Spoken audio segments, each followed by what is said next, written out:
Ce tueur extraordinaire, c'est Duncan Idaho. Et malgré une mort assez tôt dans le cycle de Dune, il est l'un des personnages les plus célèbres de l'Imperium. Tout le monde se souvient de son exploit, et c'est pour cette raison que je voudrais vous en parler.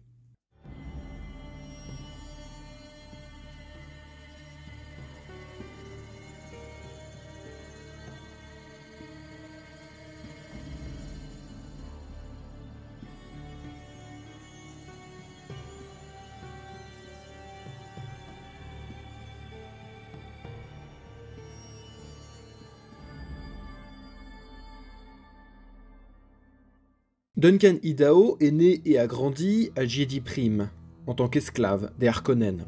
Il a été sauvé par Paulus Atreides, le père de Leto Atreides. Il devient le maître d'armes de la maison et fut formé par les meilleurs épéistes de l'univers, les Guinaz. Duncan faisait partie du trio qui formait le jeune Paul Atreides à la guerre.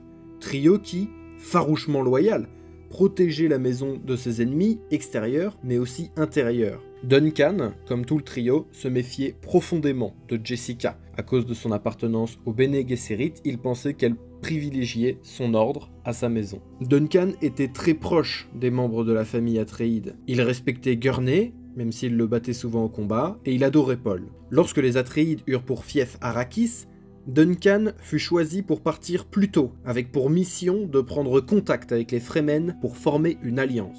Duncan a beaucoup été impressionné par les Fremen.